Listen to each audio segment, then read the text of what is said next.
Hi guys, I'm doing a video now because I am officially 1 day post-op. I've had my surgery and as promised I'd do an update. As you can see I look really tired because I'm very exhausted and I've been in and out of sleep plenty. So basically what happened was I came to the hospital yesterday. I had all of my tests done, so they took me straight through. I did my blood test, chest x-ray, they check your height, they check your weight, they do blood tests. Did I say blood tests?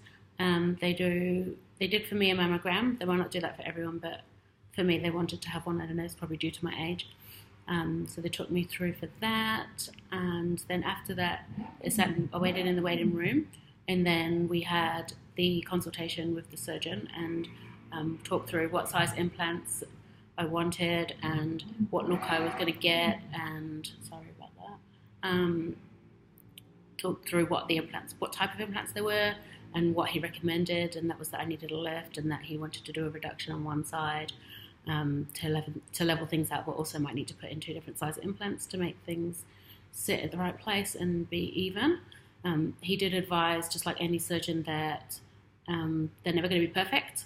And that's what you always need to go into surgery knowing, is that you're not going to get perfect boobs from it. They're only working with what you've got and what your anatomy is. So you're going to get a similar sort of, if you've had a gap before, you're going to have a gap after, and that sort of thing. So it depends on your own structure.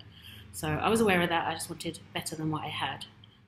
So that was a big reason of going into surgery. So anyway, after the consultation, my surgery wasn't until 1 o'clock, so I had quite a wait. So the nurses let me and my friend, we just went for a walk down to the mall, and then came back in time for surgery. I was put in a gown and then taken up to my room. So I can show you the room that I'm in at the moment if you want to see. It's got a little bathroom through there, and then it's got a spare bed for someone else to sleep on if your friend comes and stays, and then just a little kitchen area over there.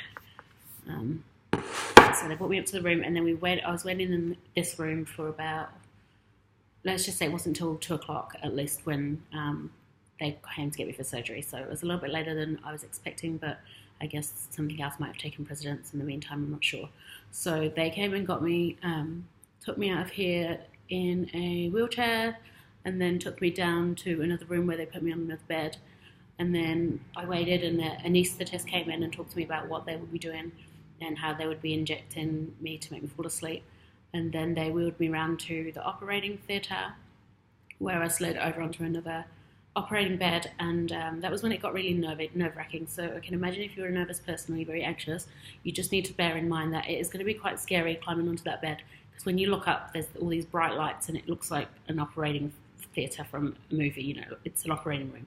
So they've got that, and they've got some of the tools and things that they're going to use around. And I guess the most comforting thing for me was that my surgeon was sitting there and he was in the corner, and knowing that I felt comfortable and trusted him with my life was good to know that he was going to be right there until I fell asleep. So they put an IV in my arm and in my hand, I should say, sorry if you're a bit squeamish, and then they put some sort of saline solution or some fluids through there for me.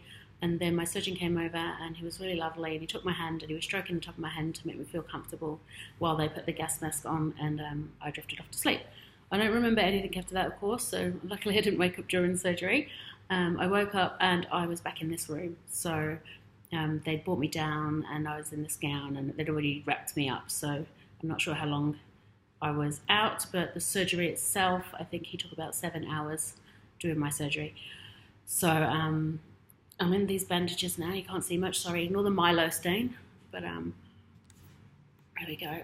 I'm in these bandages, pretty tight, pretty wrapped up. I'm feeling some tightness in there and a little bit of discomfort, but actually it's not painful, and it hasn't been painful yet. So on the bright side, I'm not worried about that. I can feel my breasts when I touch them. I can actually still feel that I'm touching them. I can't feel my nipple area, but I was told that that would be the case with a lift anyway, that you sometimes don't feel it straight away, and your sensation has to come back because the nerves have to fuse back together.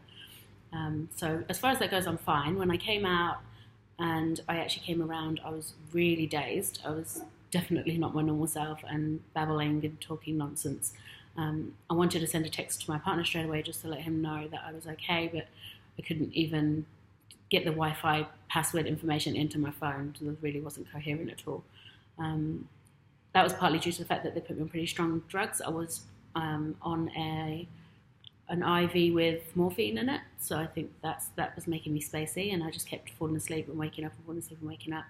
And then that was pretty much happened all night until this morning, and I was very nauseous. I couldn't eat anything. Every time I went to eat, I'd vomit, so I haven't eaten until just now. And the reason I can eat now is just that they've taken the morphine off me, and I'm actually feeling a lot more normal now.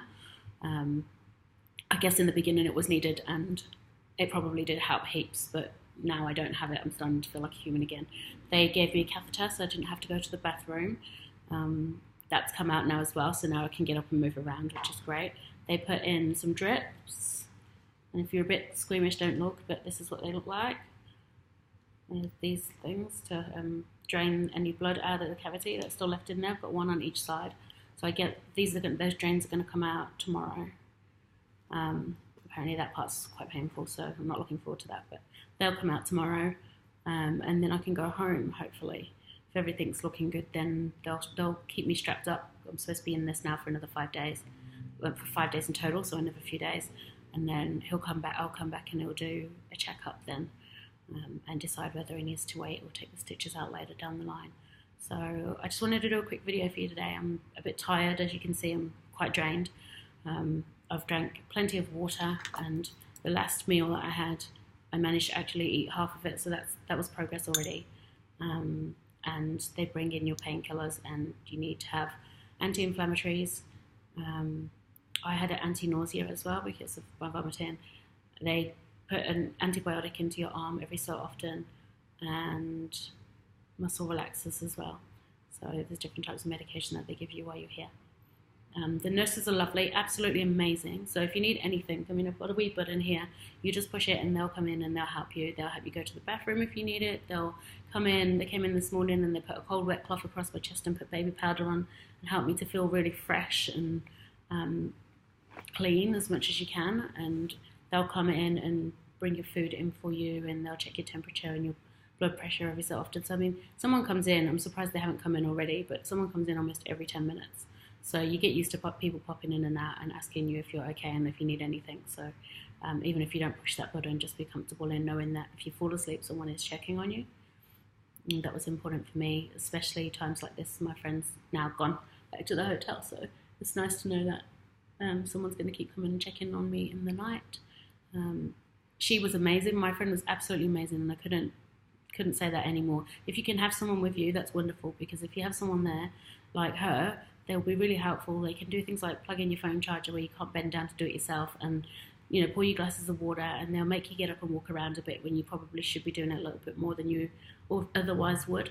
But if you don't have anyone there, like I said, the nurses are great, and don't let that put you off having the surgery.